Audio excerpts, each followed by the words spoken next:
This is The Joe Gaither Show on BamaCentral.com.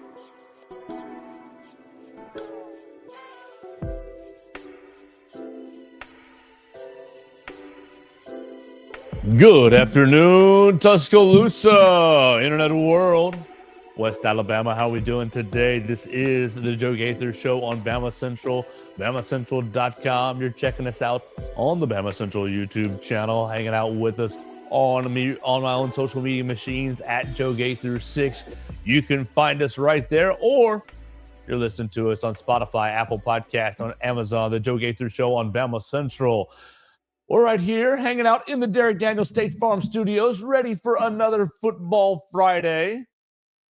We're hanging out with my friend Mason Woods, and we're welcoming our friend Katie Windham. You can follow them all at MA_Woods_ and at Katie Windham _. I don't have the underscore right there in my handle, so I am missing out. But we're gonna have a lot of fun talking. The key. Yeah, that unlocks the. Is that the SEO? Yeah, that's what it is. Katie, is the underscore the SEO secret?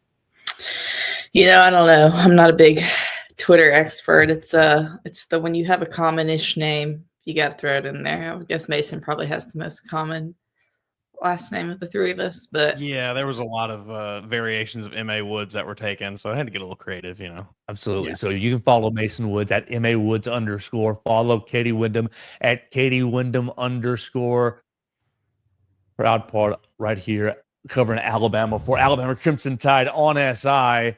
And Katie's got a big road trip this week. Unbelievable. Ooh. 5.5, 6 hours to go south into Death Valley. Katie's going to lead our team with Hunter DeCiver and Will Miller. And so that will be the focus of our day today. Obviously, it's Football Friday. We will pick the Alabama game at the end. We'll throw in some other bigger games as well. But we want to focus on Garrett Nussmeier once more. We want to focus really on Jalen Milroe today and how we think Jalen Milroe will do in the noise. He didn't really perform that well in Knoxville. Obviously, the noise was not much of a factor in Nashville, but we want to see and discuss how we think he's going to progress, how he might improve, how his performance might improve with a second go-round in Real Deep Noise. And we're going to do all that right here in the Derek Daniels State Farm Studios. We're live right here off of McFarland Boulevard. You can call Derek and his team today at 205-758-3391 for all your insurance needs. Call Red Reese in Victoria if you got home, life, or auto insurance needs, questions. If you need renter's insurance, you're about to change apartments right here at the end of the semester. You need new renter's insurance. Call Derek Daniel and his team today. Call 205-758-3391. Call and see how much Derek can save you today.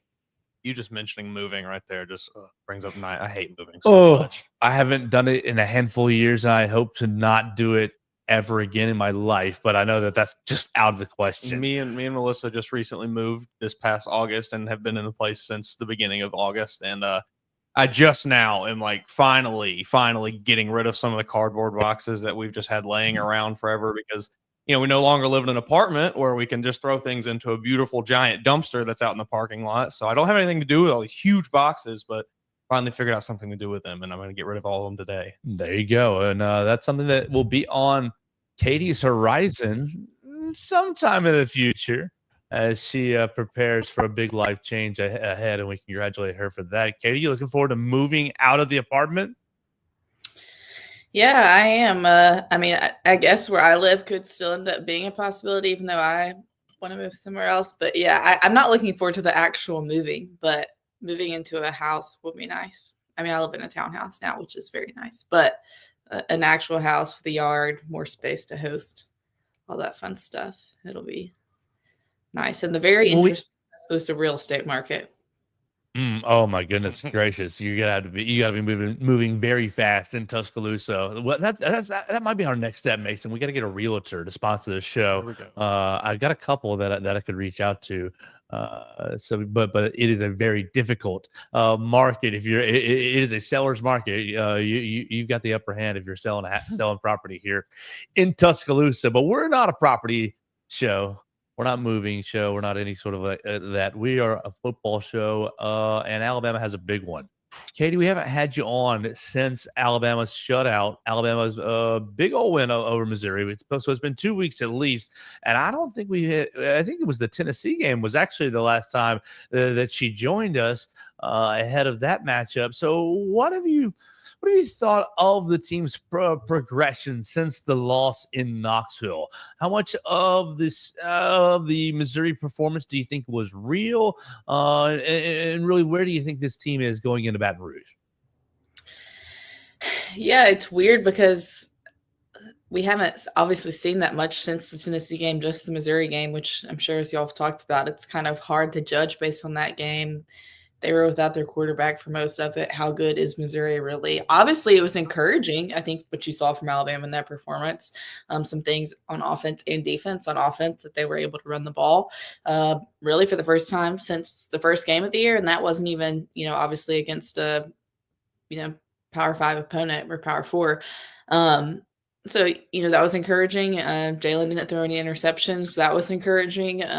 The defense obviously pitched the shutout, was able to get off the field on third downs. And yeah, the Missouri offense wasn't great, but they've also not been able to get off the field against some other offenses that weren't necessarily great, or against teams that they should have been able to at least somewhat control the line of scrimmage and weren't able to. So, yeah, there were some good things in the Missouri game, but obviously, as I'm sure you all have talked about all week, this Saturday is really going to be the test, okay, of have they improved in these areas, or,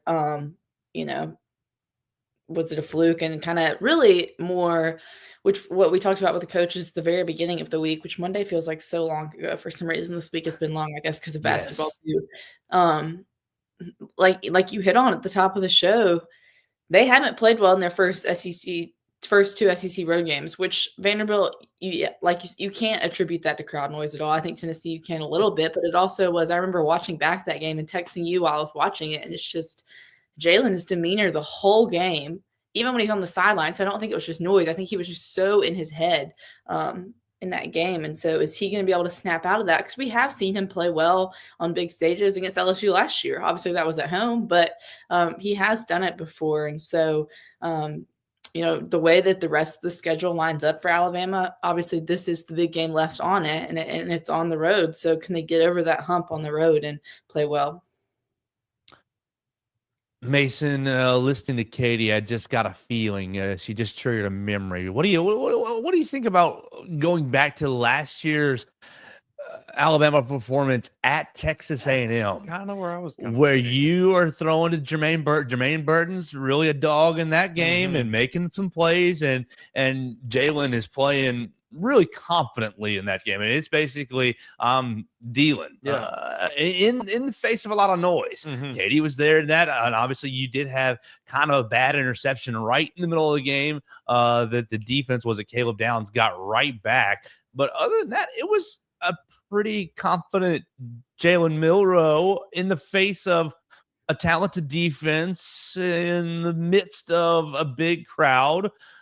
How do you feel about the parallels between what we saw last year at Texas A&M and what we might see tomorrow? I think that Texas A&M team and this LSU team are different.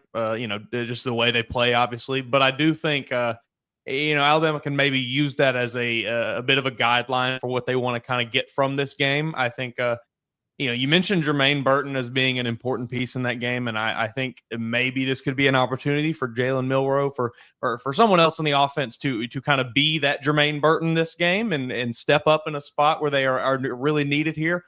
Hopefully that's like a Kendrick Law. We'll see. But, I think this game, if they do like what we've been talking about all week and hammer the run game a bit to allow themselves to open up the passing game a little more and not just try to force it so much, maybe someone else can step up in that role and kind of have a big game. Now, totally different offense, obviously, the Tommy Rees offense to the Kalen DeBoer offense, but Jalen Milroe last year, 21 of 33, 321, 3 touchdowns, 1 interception. And then obviously on the ground, it was not that good. He was 8 carries for minus 31 yards. You count the sack yardage, he had a long of only 12 yards. Alabama, 26 carries, only 23 yards on the ground when you attribute the sack yardage. I guess if you add the 31, it was 50-something yards and change. So not a great game on the ground, but Jalen really showed, I guess, that it is in him, Katie, to play well on the road. Yeah, or in big games. Like he played well in the SEC championship game last year. He played well against Georgia this year. And so that's why the Tennessee game this year was just so weird to me, because I think we all saw it in the first couple of drives. It's like, ooh, Jalen doesn't look good. Maybe he just needs to settle in. And then it just never happened. And it was just the whole game, sailing throws, locking in on a guy, not making the right decision with the ball, holding on to it too long. And it's like you would think or hope at this point in his career that he's still not, making those mistakes. And so maybe you do just chalk it up to a really weird day for him. Just his head wasn't in the right space. And I think this week, coming off a bye, they've had 2 weeks to get ready for this game, which LSU has as well. But you've had 2 weeks to lock in, get focused, really think about what's on the line for this team. There's some of the fifth years on this team that have won a national championship, like Malachi Moore and Jamarian Latham. But other than that, which Milrose, I guess he's a redshirt junior, right? So this is his 4th year in the program. Right. It had been under Saban that every guy that stayed for 4 years won at least one title. And that's, which obviously Saban is no longer the coach. But these are still a lot of the guys that he recruited, and that's on the line this year. And I obviously this team is not a favorite to win the national championship at this point in the season, but their chances of even being able to compete for it are essentially gone if they lose this weekend. And so I think those guys know that, whether they tell us that they've looked at the playoff rankings or look at all that stuff or not, they're aware of that they can't lose again. I remember 2 years ago in LSU, after Alabama lost, the only players they brought out were Bryce and Will Anderson, who went on to become captains, and just how dejected both of them were, because they both knew it was their last season at Alabama, both going to be first-round draft picks, and I think they ended up 5th in the final college football playoff poll, but because that was back when it was the 4 team that was their second loss, they pretty much weren't going to have the chance to compete for a national championship, and they ended up not being able to have one. And I remember just how dejected they were after that game because it was gone. And so I think this team knows that. And so kind of what they step up and answer that call of, okay, they've talked about their backs being against the wall, but then they say, oh, our backs are always against the wall. We're Alabama. It's like, you're kind of always the hunted, but I wouldn't say your back's always up against the wall, but it is right now. And so you do have to win this game if you want to keep your hopes of the playoff alive. And I think obviously Jalen, as the quarterback, as someone who's been up and down the season, is going to be a key part of that for Alabama on Saturday. Yeah, Jalen Milroe is exactly where I wanted to kind of go back to. And you mentioned that Tennessee game, and I'm looking at it now. He did play bad that game. It's pretty obvious. We all watched it, and there was a notable, sort of attitude shift from the earlier games in the season. It seemed like where he just, like you said, just kind of felt dejected or looked dejected from the start of the game to the end of it. And I'm, sitting here kind of thinking, that's the only game this season where he threw the ball 45 times. Was that a bit of a result of Kalen DeBoer over scheming that game and just thinking like, oh, we have to throw the ball? He didn't have to throw the ball that many times. I wonder if that game so negatively affected Jalen's confidence because he asked him to do something that is not really in his wheelhouse. And it seems like it had, a lot more of a negative effect than only being a loss in the, loss column. I'm comfortable with the 33 throws that Alabama asked him to do at Texas A&M, but 47, what you said, 47 at Tennessee? 45. Maybe. I'm looking down his game log here. It's 26 attempts, 23, 24, 33 against Georgia, 17, 26, and then 45 jumps out right there against Tennessee. They very obviously asked him to do something pretty different that game, and it did not work out very well. Everybody brushed over it. Every single person brushed over it. Oh, everybody's dinged up at this point of the year. Tyler Brooker, nobody. We're all. Nobody's 100%.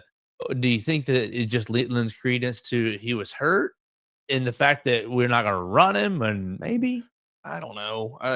Somebody else was hurt. Yeah, a running back was hurt. Yeah, it's something. I don't know. Something happened that game. I think obviously I'm just box you're score in the game the here. whole time, so it wasn't like you were behind by like a million points and you're trying to throw. Very odd. I just wonder what kind of happen to the offensive staff that game that had them thinking they needed to go out and throw the ball 45? I know there were a bunch of loaded boxes, a bunch of, they faced a lot of that 8-man happened a boxes, lot. sure. But I just don't really understand it. I don't know. That game is just a bit of an outlier to me, and I'm wondering if it, not only was a loss for the team, but it really negatively affected Jalen Milroe's confidence.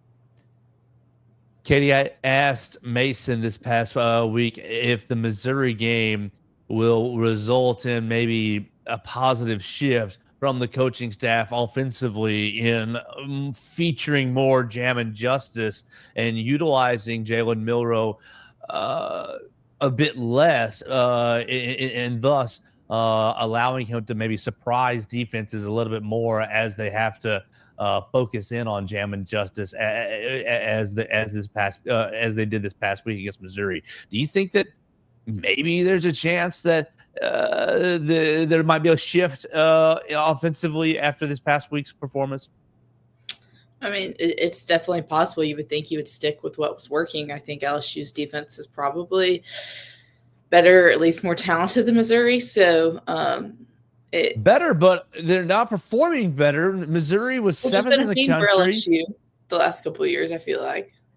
Yeah. Where that they have talented guys but aren't always putting together the best defense, which is very different from the early 2010s Alabama-LSU games where it's just two of the best defenses in the country going at it and good luck scoring. And now it's kind of probably going to be a more high-scoring game. But, yeah, I mean, you would think they would take from what's working or what worked for them against Missouri. There's been various points throughout this season where the coaches have talked about some of the stuff they're holding back in the playbook or whatever. And you also would think, though, that at Tennessee, when you're not playing well and need to win, that you would not be holding anything back anymore and you would be doing whatever it takes to win. So, yeah, I think you want to see Alabama be more dedicated to the run on Saturday, being willing to stick with it on early downs, but also like a huge key, and I don't know how much y'all have talked about this week, but I just thought about this with wanting to run the ball on early downs is Alabama cannot get behind the chains like they have in the other road games, but also in the home games. Noise was a factor in Tennessee. I think I looked and they had 4 pre-snap penalties in the first half against Tennessee, and they did kind of settle in the second half. But it's Alabama was one of the most penalized teams in the country, even at home. So it's like they've got to keep themselves out of the situations where they're behind the chains because that really is handicapping them so much on offense. I think that was part of why they had to throw so much against Tennessee is because they were getting behind the chains. Then it's like, well, you got to throw. Whereas second and 12. They were getting negative plays on first down when they ran the ball. So it's, you got to run block better. Or, I don't know, draw up better plays. I'm not a Nexus knows expert like you, Joe, but just got to keep hammering it. Yeah. So I think that's going to be a big key for Alabama is in games where they've struggled offensively, it's because they're getting behind the chains so often in 2nd and 12, in 3rd and 11, and 3rd and 15, and 2nd and 21, and that's not going to work well in Tiger Stadium. Ole Miss, Ulysses Bentley, 11 carries, 107 yards, and a touchdown. He did take a long of 50 yards. He popped a 50-yard run. Harry Parrish Jr., they're back. They're really the starter. 14 carries, 42 yards with a long of 17. All right, Texas A&M. Texas A&M, Le'Veon Moss, 14 carries, 83 yards, and 2 touchdowns with a long of 25. And his buddy Armani Daniels, 12 carries, 91 yards. This is from the running backs, right? And obviously you got Marcel Reed, who came in and did his thing in the second half, 9 carries, 62 yards, and 3 touchdowns. But take it all the way back. How about South Carolina? Rocket Sanders, 19 carries, 143 yards, and 2 touchdowns with a long of 66 yards. Like LSU has shown that if you're just patient with it, and look, jam and justice is every bit as good as Rocket Sanders. I mean, Rocket's probably the best running back in the SEC, 1 or 2, right? Jarquez Hunter, maybe. Jarquez Hunter, yeah, he's in there. But jams and justice are there in that class. Just gonna have to be patient with it on Saturday. I think you do that, you take a lot of pressure off Jalen Milroe, and then you allow him to just really hurt some teams with Ryan Williams. That's what I'm hopeful. So my next question, Katie, is to you on two fronts. We talked, and you said on maybe the Wednesday of the Tennessee game, and you're a genius, Joe. You think Coach DeBoer might take the ball if they win the toss so they can start driving and get up 7-0, try to get up a score? I said, man, yeah, that might be a good strategy, and that's exactly what they did. Unfortunately, he took the ball, and just as you said, just as you outlined in your last answer, then got a pre-snap penalty, took a sack, took a first down run. It was a sack. It was terrible. Mm-hmm. They were behind the chains like in a heartbeat, and they punted from James Burnup's heels were on the goal line. They punted 10 seconds into the game. Right. James Burnup's heels were on the goal line. That's how backed up they got it in so quickly. And so boom, the strategy goes out the window. So the first part of the question is, do you think that Coach DeBoer would try it again if Alabama wins the toss? Do you think they'll take the ball? And then the second part of the question is, Jalen Milroe on the road at Vanderbilt, you get the unlucky pick. It's pick six. You get the fumble. At Tennessee, you get the pick in the end zone. And I guess the pick at the end counts as well, but who cares? Do you think that Jalen Milroe can play a clean game and play a no turnover game, no matter what the other stats are? Bad rushing game, who cares? Bad passing game, who cares? No turnovers. Do you think Coach DeBoer would take the ball? And do you think Jalen Milroe can play a zero turnover game? Yeah, it's interesting because I wrote about it at the beginning of this week. A lot of the coaches, Kalen and Nick Sheridan talked about the importance of starting fast on the road. So it's like you obviously anytime you want to have the first lead and then never give it up. And when I went and looked at it, Alabama's only scored, period, on their first drive against Georgia and South Carolina. So twice in 8 games. That's not a very good rate. You know, you think back to a couple of years ago with Tua, and it's like they probably scored on the first play twice in the first 8 games. So it's different. Like they have not had a lot of success because the first games of the year, Western Kentucky, I think the first 3 games this season. Well, no, the first 2 games, I think they went 3 and out. And then Wisconsin, they drove down the field and I think that was Nicholson's first attempt and he missed it. Yeah. So I guess they did have a scoring drive their first game on the road, but then had to settle for a field goal and missed it. But generally haven't been great at the beginning of games. So it's like, yeah, do they take that opportunity and try and score first? I don't think they do this time. I think in a game like this where it could potentially be high scoring, you want the ball to start the second half. Like that way, if you're down or if you're ahead, you can kind of build on that lead. But I don't think with all the emphasis they supposedly put on starting fast, obviously I don't think it'd be a bad thing if they get the ball first and are actually able to go and score and give yourself a little breathing room. Because really last time Alabama played at LSU, and that was when Bryce Young was the quarterback, didn't they not score a touchdown until the fourth quarter? Am I completely misremembering that?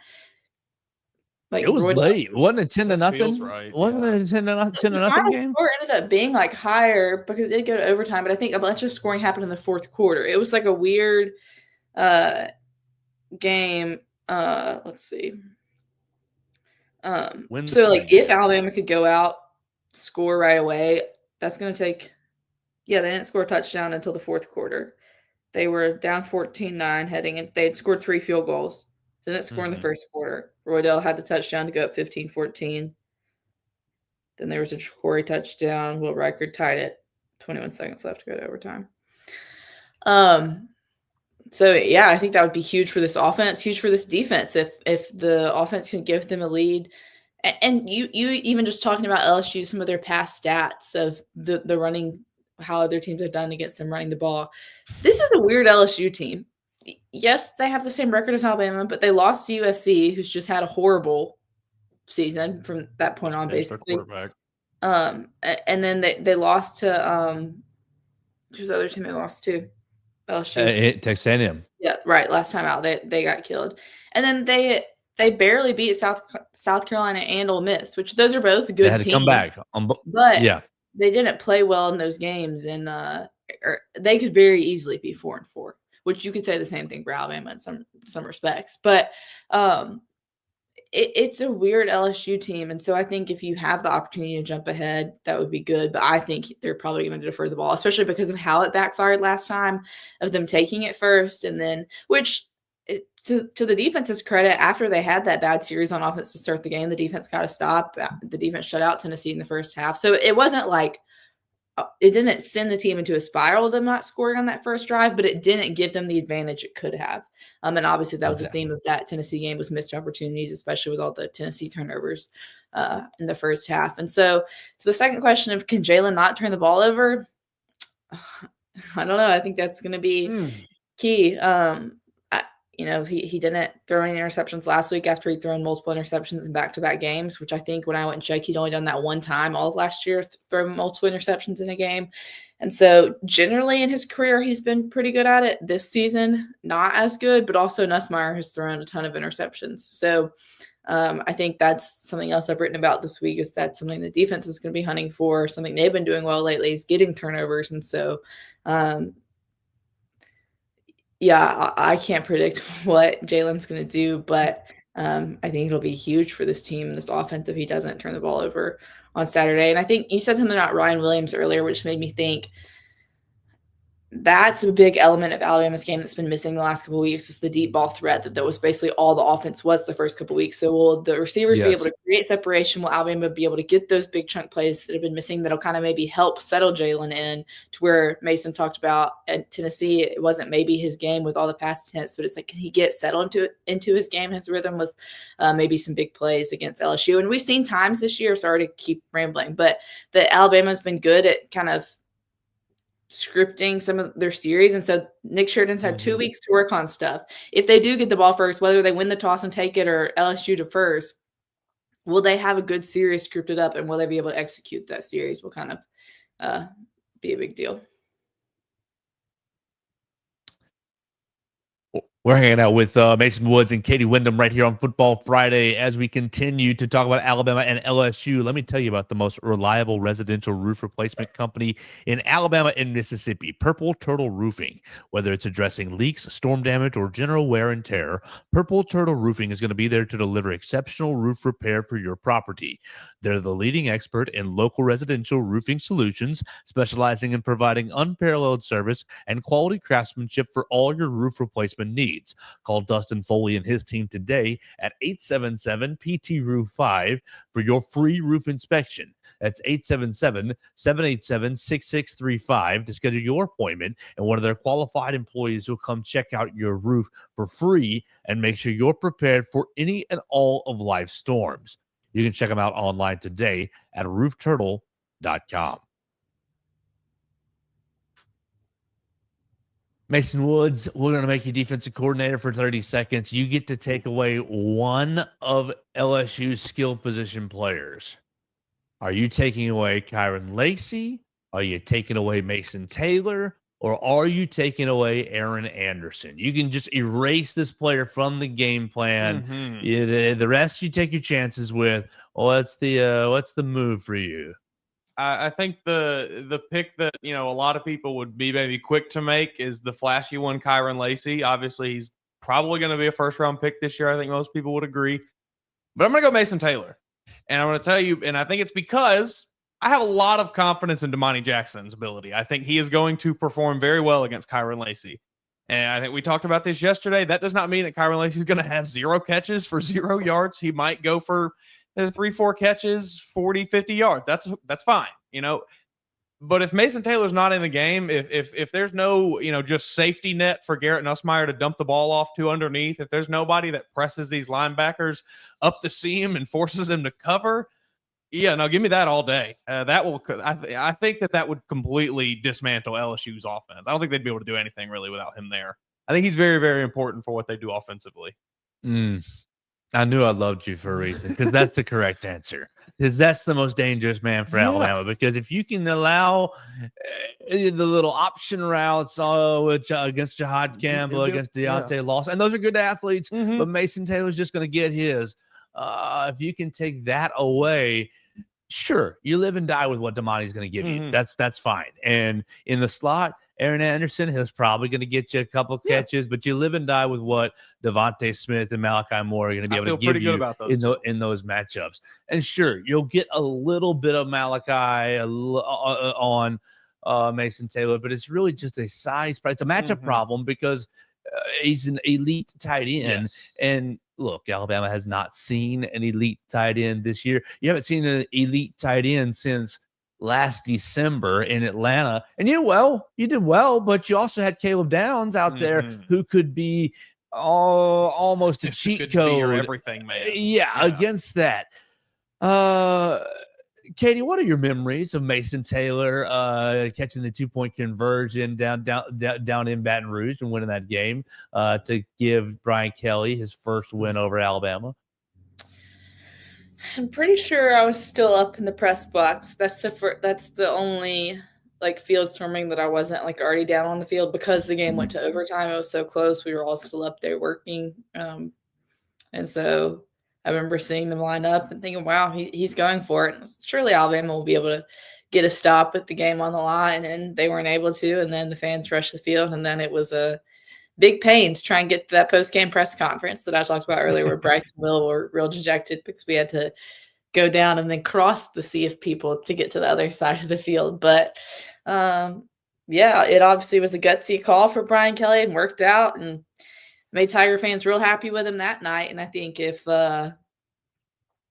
he loses this game on Saturday, they're not going to be so happy with him at this point in the season because he'll be, year 3 in, and they're not going to have made the playoffs any of the years he's been here, which I think with the 12-team playoff programs like Alabama and LSU both kind of expect to be in, or definitely at least in the mix with how often they were in the mix in the BCS and the 14 playoff.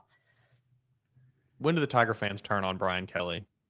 How long does it take? Oh, if you're not in the playoff this year, it's going to get hot. She's exactly right. I think so too. She's exactly right. It's going to get hot if they're not in the playoff this year. This game is hugely important. This game is, Coach DeBoer can survive. Coach DeBoer's got plenty of time. Yes, he can take a lot, but it's very important for Alabama to win as well because you want to establish that nothing slipped, nothing's changed. But for Coach Kelly, after you've lost to USC, you left yourself almost no outs. You went to A&M, and that's not a horrible loss. They're having a really good year, but you got to win the rest of them. You got to. What's the best win on LSU's schedule? Ole Miss at home, and is that the resume booster? That's what you want to hang your hat on, right? I don't want to. What would that be? A 9-3. You lost to Alabama, A&M, and USC. You're out. Sorry. And the seat is getting warm. Him and his family. I think I might be looking for a new home soon. Mason, do you know the last time that LSU won back-to-back games against Alabama in Baton Rouge? What year were you born? 99. Okay, perfect. Keep going. Do you know the last time that I don't. Katie, do you know? Have you seen it this week? I saw this stat yesterday on social media, but I don't remember what it was. Alabama's only lost there, 10 times ever or something? So traditionally very strong there. The last time LSU won back-to-back games was 2004 and 2006. Yeah, that was right before I started really paying attention to anything. I was a child of Saban. Once he came to town, it was like, oh, okay, football is cool. Football is cool. I was at the that 2002 game in Baton Rouge that Alabama won, I think 31-0 over Saban. That was one of my first road games ever. Here's you want to see. Well, you can't really see, but this is my favorite game of the year every year. I love this game so much. Oh, it's gonna be nuts. Katie, we did 3 players to watch yesterday. I picked Jam. I picked Jam Miller. I picked C.J. Dupree, and I picked Jahad Campbell. Mason took. I took Damani, Kendrick Law, and I think Justice. Yes. It's okay if you don't have 3, but do you have maybe 1 or 2 that you think these are my guys that really need to have a good game, or I think really might stand out against LSU? I think anyone that's involved in the pass rush maybe a Q Robinson or anyone up on the defensive line, because LSU has been so good at not giving up sacks because they have some real talent along the offensive line, some first-day NFL talent. So if Alabama can put pressure on Nussmeier, if they can actually sack him and put him in those negative situations, but that's not as likely, but just put pressure on him to force him to make mistakes, I think that's going to be big. So maybe a Q Robinson, who's been one of Alabama's best pass rushers this season. And then I like y'all's picks with some of the guys y'all picked. I mean, I think Kendrick Law is big, kind of had overall, I would say, probably a disappointing season compared to preseason expectations. Maybe I think if you go back to my preseason superlatives, I think I picked him to be the leading receiver, which was obviously a bad take by me, underestimating what Ryan Williams would be. And he hasn't been anywhere close to that, which he did miss some time with some injury. But if Alabama can get him involved in the offense in other ways, I think that's big. And then, Joe, what did we talk about last time on that show before Tennessee? What could be a game changer would be if Alabama can make their field goals or not. And so we've seen some big field goal moments for Alabama in Baton Rouge, and we've seen some rough ones. So, and just in general, in Alabama-LSU games. So, will Graham Nicholson be ready to make field goals if his number is called upon in Death Valley on Saturday? Gun to your head, 49 yards, left hash, Mason Woods, into the half. You're tied. Tie game, 10-10. Graham Nicholson, does he make or miss? He's nailing it. He's nailing it. Oh, I'm taking miss. I have faith. I'm still nailing it. Katie, 49 yards, left 49 hash. yards. Miss. I don't Into the half, tie game, Man. 10-10. I don't have to put any money on it, right? No. Just your life with the gun to your head. Yeah, I can play with that, you know. Exactly. Yeah, I'd say miss at 49 yards. Yes, I want to have confidence. Oh, I don't. I don't haven't have seen him make one confidence. that long. Oh, man. I just, yeah. I do. What is it about past 43 yards? I have zero confidence. You know, obviously Will Reichard was fantastic. I don't want to take anything away. Do I away have from the him, Alabama kicker yips back in my soul? What is it about it? Like I don't understand. I feel like what is it? 2013. I was 14. watching a compilation this morning, going back watching like just old Alabama-LSU highlights, seeing all those missed field goals from the years. Foster. Oh. 2008 was it? They missed a field goal at the end of regulation which Alabama ended up winning, but chip shot to win the game. Lee Tiffin misses it. It goes to overtime. Alabama wins, which was really one of Saban's first really big wins. Alabama, I think, clinched the West that day. Yeah. But a chip shot field goal they missed, which in 2014, they have the chip shot at the end to send it to overtime. He does make it. Not Lee Tiffin, obviously. It wasn't still him 6 years later, but we've seen some ups and downs in Baton Rouge. I almost had James Burnip on my three players just because of special teams, but I just had no. Oh, shoot. I had one more thing to get to before I wanted to go to picks. What was it? Katie was saying something, and I was about to build off of it. It's too late now, right? Sorry for interrupting. Graham Nicholson. No, you weren't interrupting. I just Robinson, the pass rush. Oh, yes. Thank you. Perfect. Thank you very much. Mind reader. She's amazing. Follow her at Katie Windham _. You look at the LSU's pass rush ability to protect Garrett Nussmeier. You've seen 4 sacks, and you see, oh my gosh, what the wow. You see, third in the nation. What? How? That's a little gamed. That number's a little gamed. I watched all of the A&M game, and I watched large chunks of pretty much the USC game, the Ole Miss game, the South Carolina game, and what was the other one?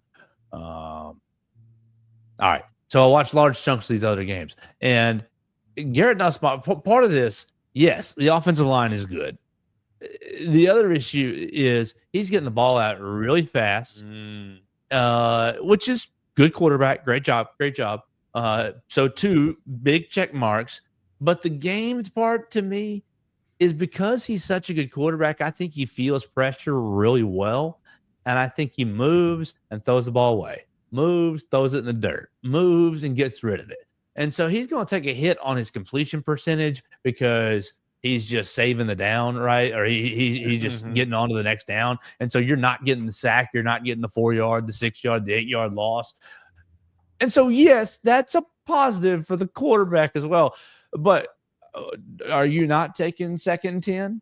Right, and you're just moving on to the next pass rushing situation. Like, all right, we'll take a wash on that play. All you want, like, buddy. keep it going, just keep it going. Like, okay, you see the 4 sacks, but it's not like he hasn't been under pressure this year. That's my point. There's been pressure moments, and like you see, okay, I wrote about the interceptions today and kind of where went into it. A lot of it was simulated pressures. I'm going to show 4. I'm rushing 3. They're twisting as well. The picture's changing. Oh, I'm showing 6, dropping back into cover. All kinds of just movements after the snap.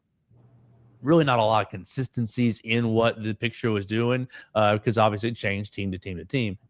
But I just thought a lot of, okay, he's good. He's a good quarterback. He's got a lot of weapons. But I think that Alabama, and that's what Katie triggered me on, with the pass rushers. I think that with the Q Robinson, with Jamarian Latham, with James Smith, I think you might want to keep your eye on 23 this week.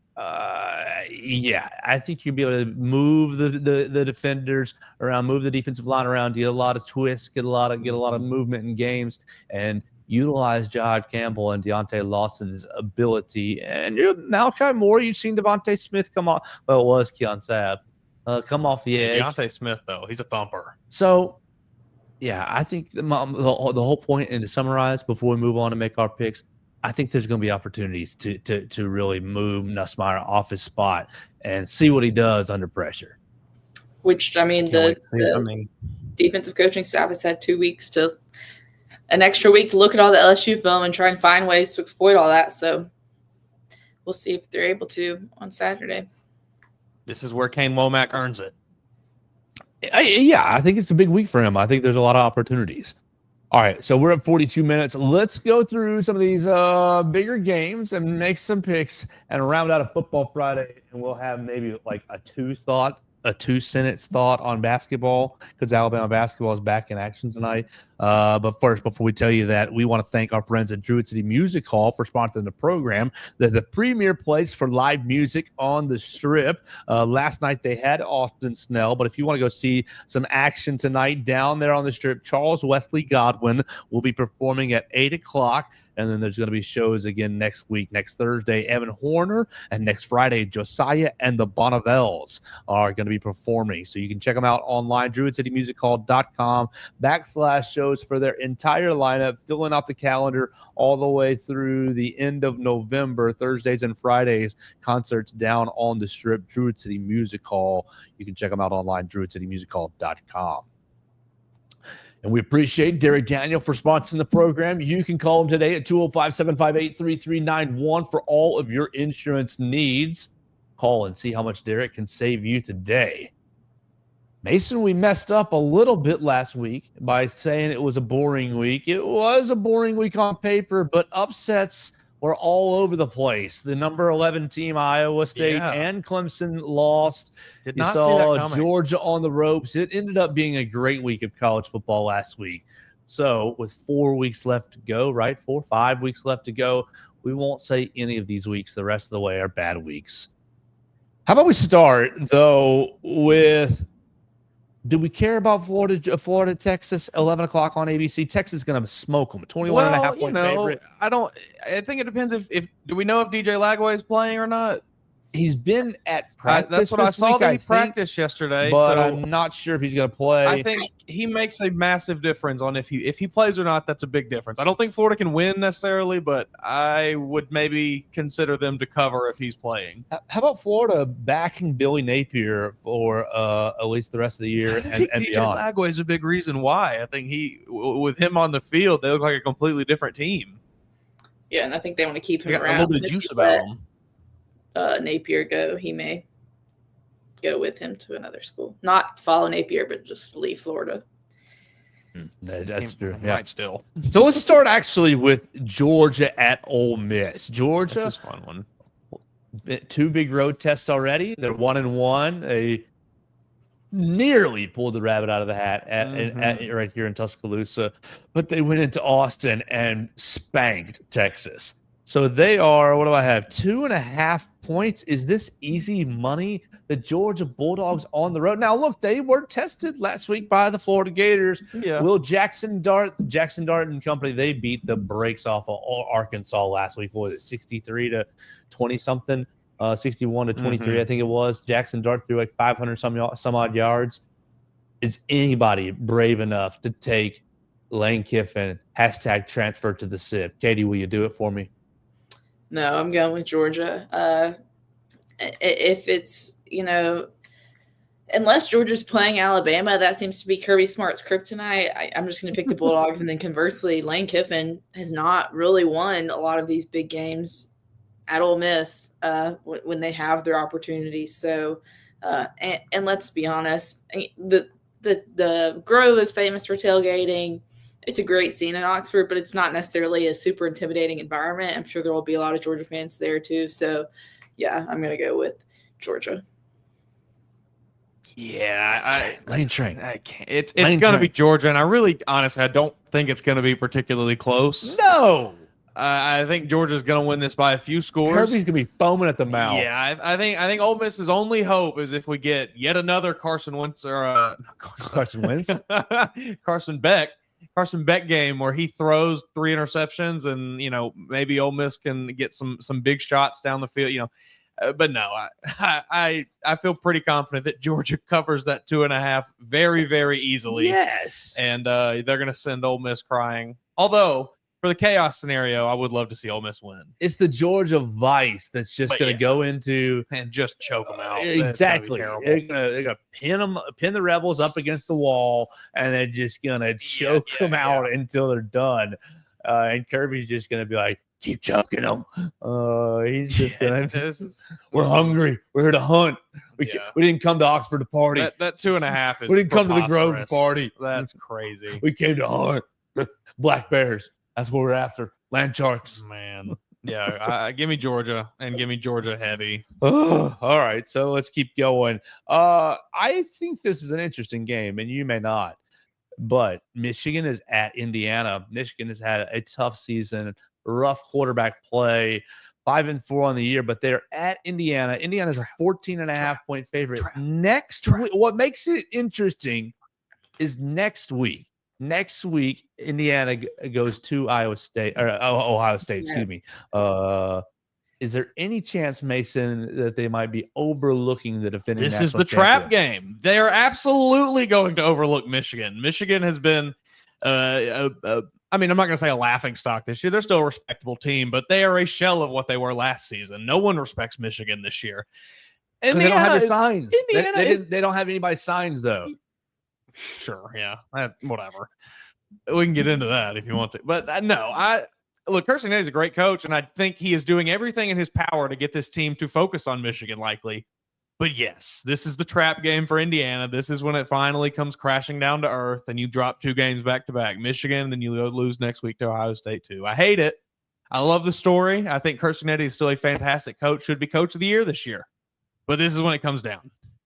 Katie Windham, look me up. I'm a winner. Kirk Cignetti, is he going to keep it going?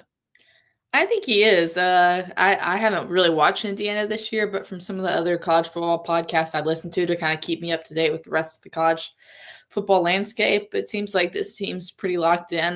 They maybe feel a little disrespected about where they are in the rankings, being undefeated. So, and then Michigan just has not been great this year, doesn't have a great quarterback situation, as you hit on. So I'm going to go with the Hoosiers at home, but then I do think they'll inevitably lose to Ohio State next week.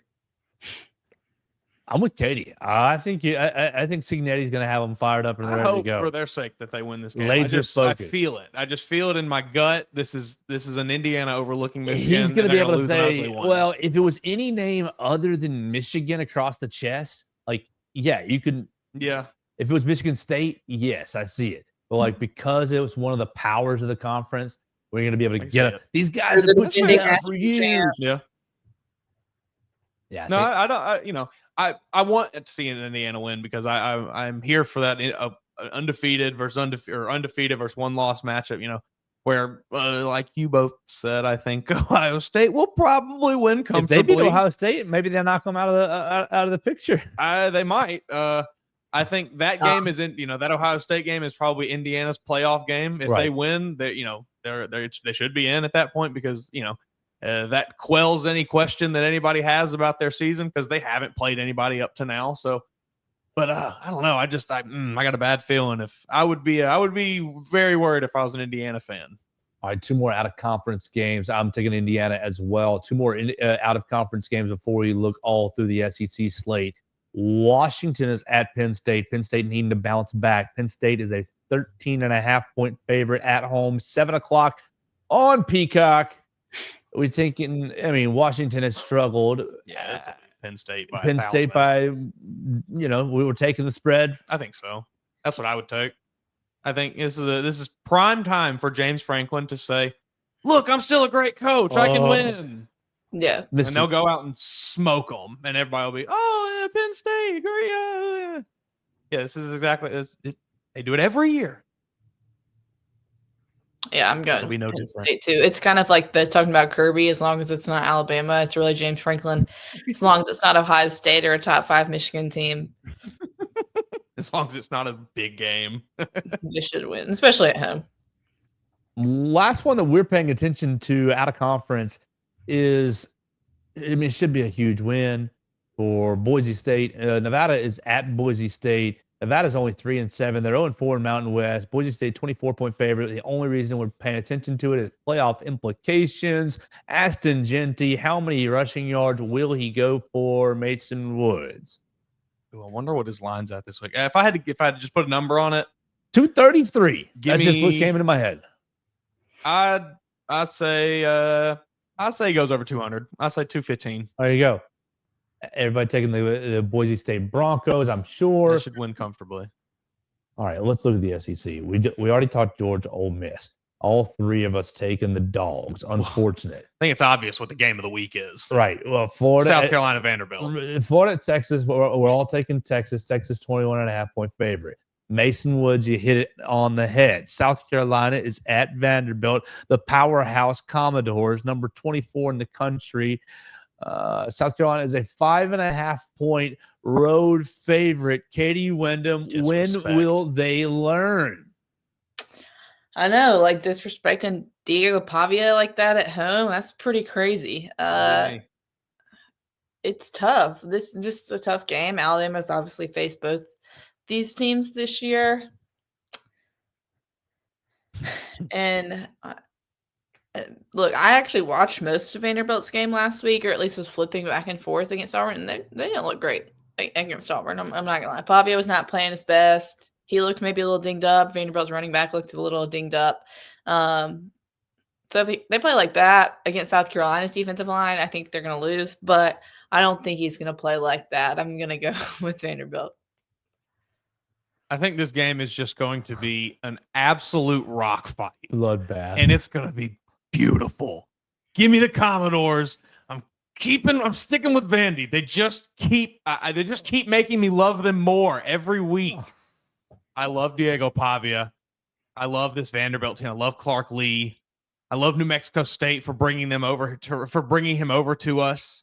I love Vanderbilt. Give me the Commodores. Give me the Doors. Oh my God. The new upper echelon of the SEC. I can't believe I'm going to be the one out on an island on Shane Beamer's Gamecocks. What 30 seconds? What was it? How long was that video? What does 1 minute 43 seconds do to my heart to make me a believer in your defensive line? And just what you. Diego Pavia is better. All right, so I'll take South Carolina just to go against the fray.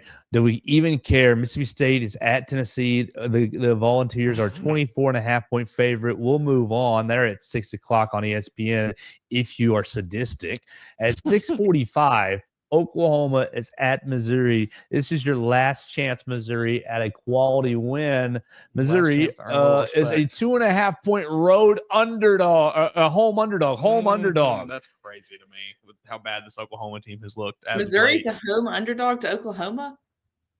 Oklahoma 2.5 point favorite. Is Drew Pine playing? Yeah, that's What's my happening? next question. That's my. Let me pull up the Thursday night. That's the only logical thing that I can SEC think of availability to report for Thursday night. Maybe Brady Cook is expected to be out because there's no reason Missouri should lose this game. Yeah.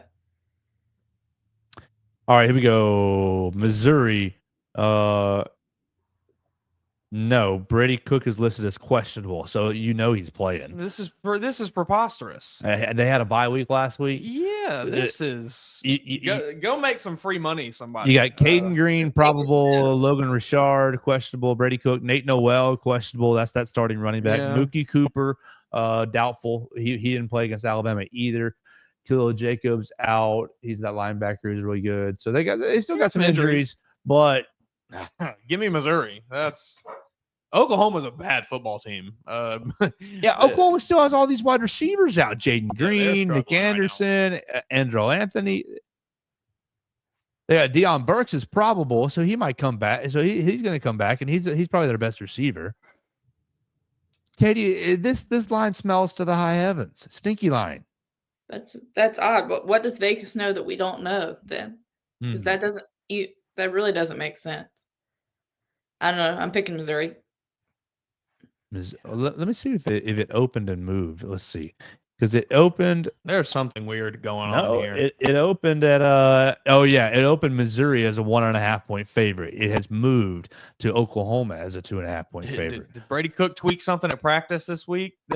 No, I'm still I'm taking the Elijah Drinkwitz. I'm taking Drinkwitz. Yeah, until I find out that Brady Cook's not playing in this game, give me Missouri. If Drew Pine takes the field, all bets are off the table. I don't trust him to do anything. Missouri or Oklahoma could very well win this game if Drew Pine is on the field for Missouri. But with Brady Cook under center, no, they should not lose this game. All right, and we got to finish it up right here on the Joe Gaither Show for the week. It's Football Friday, and it's time for number 11 Alabama at number 15 LSU. 6:30 on ABC, right there on your rabbit ears. Alabama is a 2.5 point favorite. It moved to 3 yesterday. Mason is back to 2.5. Katie Windham will be there in Death Valley covering for BamaCentral, covering for us right there, Alabama Crimson Tide on SI. She's going to be leading our coverage with Hunter DeCiver and with Will Miller. So she's got the two hooligans to corral and to cover the game. Katie, what are your final thoughts? What's your pick? What are you feeling about Alabama's chances in roughly 30 hours or so?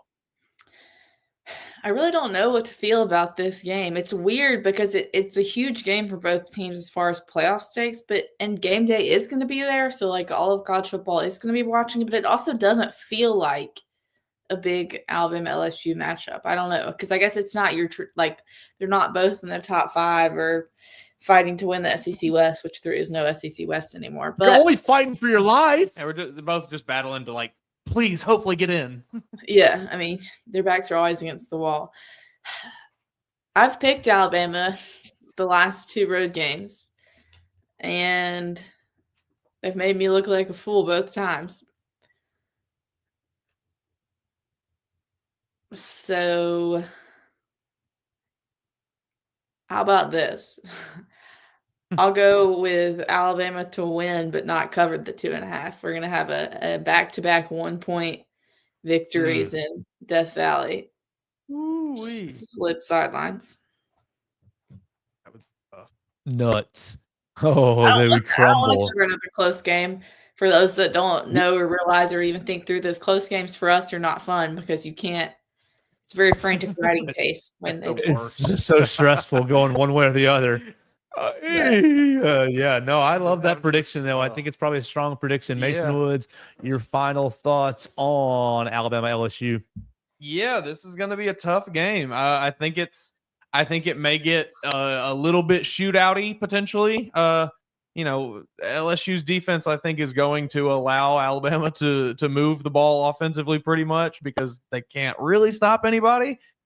And I think LSU has enough talent on offense to where they may be able to win some on offense and exploit Bama's defense a bit. So I think, we could maybe see ourselves looking at a high-scoring game here. But yeah, I like Alabama in this one. I think while we have talked a lot about how bad Drew Pine played for Missouri last week, I still think getting that shutout is a huge confidence boost for the defense, and they can take it into this week against a good offensive team and use a lot of that to their advantage. And I'm very excited. I'm very optimistic for what Kane Womack can do schematically this week. Yeah, I think okay.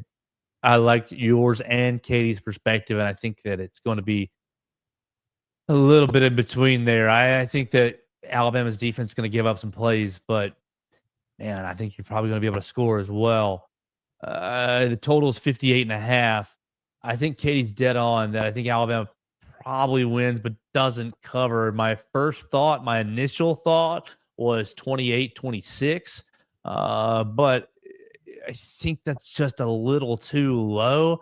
I think it's going to end up being you tack a field goal on for Alabama. That's 31, and you kind of give the LSU just a little bit of edge, give them another field goal. I'm feeling 31-30.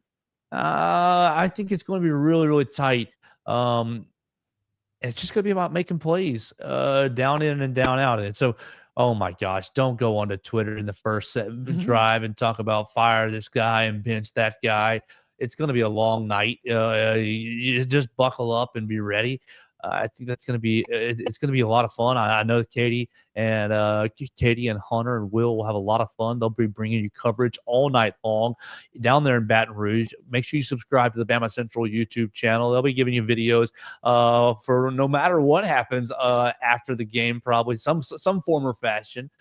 Definitely in the post game press conferences for sure, and it's going to be a lot of fun. It's a huge weekend. Katie, I respectfully don't agree with you, just in your assessment, saying it doesn't quite feel like a big. Maybe in the sense of yes, the teams don't feel as elite. Yes, absolutely. I think you're right. That not a top 5 matchup, but it feels huge to me because you've kind of got, as Mason alluded to, the fate of Brian Kelly kind of hanging in the balance here. If you can win back-to-back games against Alabama and get yourself back in the playoff picture, he's going to be really back into their good graces. But if he loses, I don't know what happens. And then for Alabama, you've got really the fate of your first season under Kalen DeBoer. I think it's a massive week, and I'm feeling the weight of it a little bit. I'm looking forward to kind of it all playing out tomorrow. Let's finish real quick. I know we're pushed on time, but 2 sentences for everybody. Tonight, Alabama is back in action basketball in Coleman Coliseum. We're going to talk more about it on the All Things Bama podcast with Mason Woods, but we got to go into the weekend on the Joe Gaither Show with 2 sentences. Alabama basketball against Arkansas State, 7 o'clock. Mason Woods, what are your 2 thoughts, your 2 sentences, your 2 kind of, I'll just give you 2 words, just LeBaron Philon. That's all you need to know. Katie, are you excited? Game number 2 for Alabama basketball? My 2 words would be Alabama dominates. Woo! It's gonna be a lot of fun. Spicy. I like it. More defense. More defense. That's good. It's kind of gonna be what I'm gonna stick with, and we'll get out of here for the day on that note. Stick with us. We'll cover Alabama's basketball game from Coleman Coliseum right there, BamaCentral.com as well. The team will be driving down. Katie, be safe. Keep the knuckleheads in line. We look forward to your coverage. Follow Katie Windham at Katie Windham _. Follow Mason Woods at MA_Woods_. I am at Joe Gaither 6. And this has been the Joe Gaither Show right here on Bama Central and BamaCentral.com.